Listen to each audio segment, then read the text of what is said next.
大家好啊，歡迎收睇 AEA 頻道。繼續咧喺呢個泰國曼谷咧就做一個 vlog。今日咧就會帶大家咧去一個曼谷開車大概1個半鐘頭嘅車程嘅地方啦嚇。咁就叫做中文啊嚇，就譯做邦賢海灘嘅嚇。泰文咧大概個發音咧就叫做扮醒 beach 嚇。呢個海灘有乜特別咧？就貪佢比較多本地人中意嚟。點解會受呢個本地人青睞咧？其中一個原因咧就係喺曼谷市中心嚇，譬如開車過嚟都係個半鐘車程就到啦。比起另一個出名嘅海灘芭提雅咧，咁係足足慳咗半個鐘嘅車程左右嘅。而且呢個地方都幾乾淨啦，所以比較受本地人嘅喜愛嘅。呢個嘅海灘咧，佢真係好長嘅嚇，全長咧約莫有成2.5公里嘅喎。呢個嘅沙灘咧，另外一個特點咧就係會有好多嘅海鮮攤檔啦嚇。佢哋通常會喺夜晚就出現嘅。日頭嘅時間咧就可以玩下啲水上活動咁樣啦。有一樣嘢咧，我就覺得可以提醒下大家咧，就係佢呢度嘅更衣嘅地方咧係唔多嘅嚇，亦都唔係咁好揾嘅。所以如果嚟嘅時候咧，即係可能最好打咗底喺入邊咯。如果你要游水啊嗰啲，又或者就索性咧就喺呢個沙灘側邊咧揾一啲 villa 啊嗰啲住翻一晚，咁就會方便啲。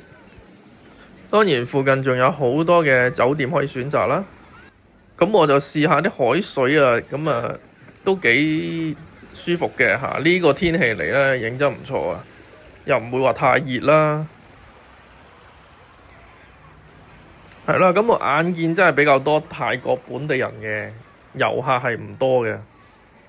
就好多人玩呢啲香蕉船啦。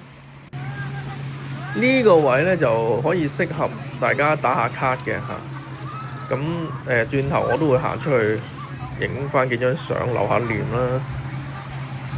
講少少資訊性嘅嘢俾大家聽下啦嚇。就根據呢個泰國嘅一個官方嘅數字統計啦嚇。2025年啦，今年上半年咧，大家估下最多嘅遊客係嚟自於邊個國家？大家可能會估係中國啦嚇，但係咧今年出嚟嘅數字咧，個答案咧第一次嚇由馬來西亞咧就取代咗中國，成為咧最多人去泰國嘅旅客嘅。係啦，具體數字咧就係今年上半年咧到訪泰國嘅旅客人數咧總共有1661萬左右啦。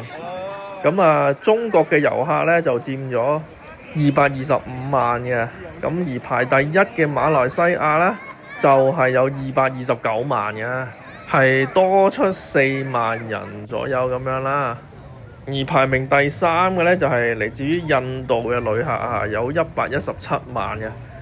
排第4嘅係俄羅斯，有103萬嘅。排第5咧就係韓國76萬。馬來西亞呢一波嘅旅客咧就原因咁啱有一個穆斯林嘅長假期啦嚇，喺6月底嘅，就啱啱好咧就計入咗喺嗰個統計入邊。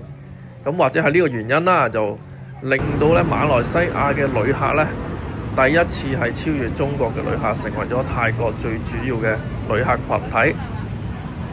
係啦，今次我哋呢個行程咧就頭先去完嗰個板線沙灘啦。大家頭先有留意嘅話咧，都發覺咧佢嘅黃昏咧係十分之漂亮嘅。夜晚當然就要醫肚啦，我哋就冇打算喺嗰個沙灘嗰度食海鮮，就翻入去市區，因為咧都怕太夜咧，再 call 嗰啲 Grab 車咧，唔係咁好叫啊嚇，所以早啲入翻市區。咁即係今日咧，對於泰國嚟講咧，都十分之重要嘅，就係咧10月26號今日上晝嘅時間咧，咁泰國同埋柬埔寨咧就簽咗一個停戰嘅協議㗎啦。咁即係最近泰國嘅事情都多嘅，係啦。咁即係由7月份開始啦，就有呢個泰國同埋柬埔寨嘅一個衝突啦嚇。咁就維持續咗大概2-3個月嘅時間，咁就亦都藉住呢個東盟嘅峰會召開嘅前夕咧嚇，就將呢個協議簽咗啦。咁呢個美國總統嘅特朗普咧就亦都剛剛嚟到呢個東南亞嘅，咁亦都係見證咗咧佢哋呢一個嘅簽署啦。咁今次咧即係呢個泰國總理咧就飛過去馬來西亞嗰度簽呢個和平協議咧，咁都有啲突發事嘅，就係前2日嘅啫，係啦，就泰國嘅呢個皇太后咧就駕崩喎。咁咧就所以而家泰國咧就進入咗1年嘅一個哀悼期嘅。咁泰國總理咧亦都會即係因為呢一個事情咧就會係簽完呢個協議之後咧就會咧就今晚稍後時間咧就會翻返去泰國㗎啦。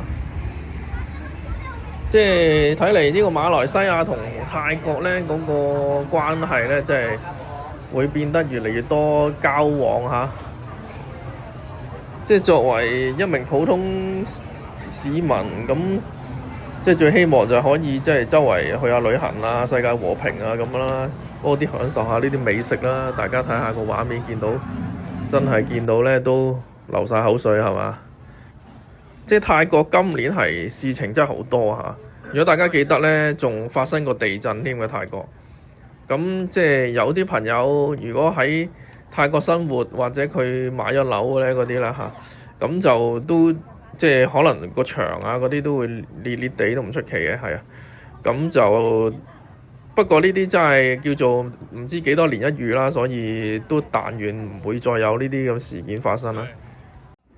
我自己就都好鍾意去泰國旅行下嘅，係啦。咁原因係即係一來我就唔鍾意太凍嘅天氣嘅，咁二來就泰國指水相對低啲啦，又可以即係享受得好啲啦啲嘢。係咪？你睇下呢啲水果又新鮮，咁呢個芒果糯米糍咧糯米飯咧都係講緊100匹大兜，係啊，真係相當之唔錯啊！咁不如今集就分享到呢度先啦，係啦。